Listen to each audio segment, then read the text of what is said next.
अस्सलाम वालेकुम नाज़रीन।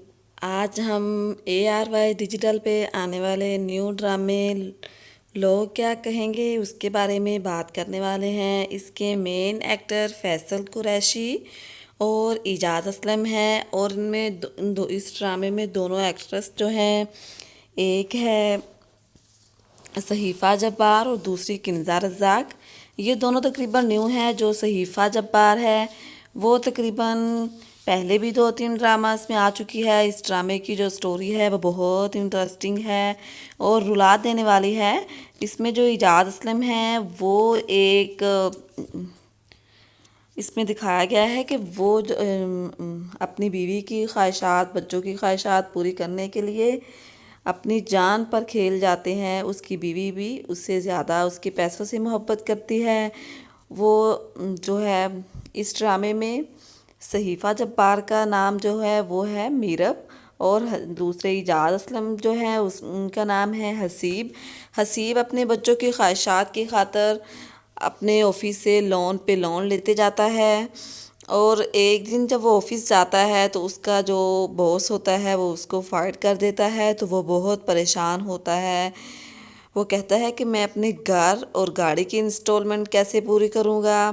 वो किसी को बताता नहीं। सुबह होते ही उसकी बीवी उसे कहती है कि ये बिल्स वगैरह जमा करवाने हैं।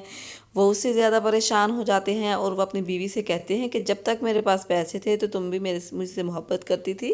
अब मेरे पास पैसे नहीं रहे तो तुम भी मुझसे मोहब्बत नहीं करती। और जो मीरब होते हैं वो हसीब अपनी बीवी से बहुत मोहब्बत करते हैं जो कि मीरब होती है। और लेकिन वो जो उनको इतनी टेंशन आती है वो उसको बर्दाश्त नहीं कर पाते। वो एक कमरे में बंद होकर ख़ुदकुशी कर लेते हैं और जो मीरब और उसके बच्चे होते हैं वो बहुत रोते हैं। बच्चे अपने बाबा को बहुत याद करते हैं। और जो फैसल कुरैशी होते हैं वो हसीब के दोस्त होते हैं। हसीब उसको बताने की कोशिश करता है कि मैं बहुत परेशान हूँ, लेकिन जो फैसल होते हैं वो इस बात को ज़रा सरसरी ले लेते हैं। वो गौर नहीं करते। जब उनकी डेथ हो जाती है हसीब की तो तब फैसल को एहसास होता है कि देखो मुझे हसीब ने बताने की कोशिश भी की तो मैंने क्यों ना उसकी बात पे यकीन किया। मीरब जो होती है उसके ऊपर दुखों के गमों के पहाड़ टूट पड़ते हैं। उसे समझ नहीं आती कि मैं क्या करूं, अपने सारे घर के निज़ाम को किस तरीके से संभालूं।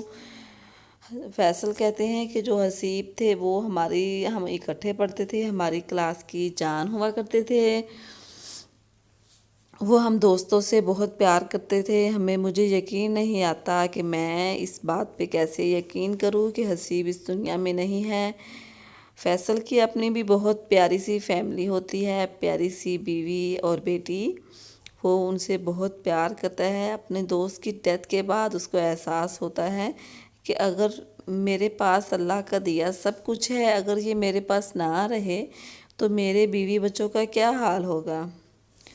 वो ये बात सोचते ही उसके जहन में हसीब की फैमिली आती है। वो कहती है कि वो कितने प्यारे लोग थे, हसीब उनसे कितना प्यार करता था, अपने बच्चों पे जान छिड़कता था। तो देखे मैंने एक दफ़ा भी पलट कर उनको नहीं पूछा कि वो किस हाल में हैं।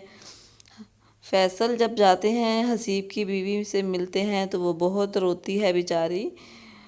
कहती है कि मैं बच्चों के अखराजात कैसे पूरे करूं।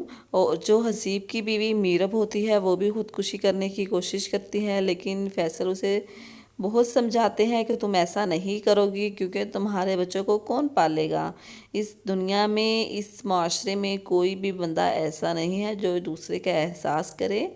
इसलिए तुम्हें अपने लिए ना सही बच्चों के लिए जीना है। दूसरी तरफ जो उनकी बेटी होती है क्लास में, उसको बच्चे कहते हैं कि तुम्हारे बाबा की डेथ हो गई है। वो इस बात को एक्सेप्ट नहीं करती। वो कहती हैं कि मेरे बाबा एक दिन ज़रूर वापस आएंगे।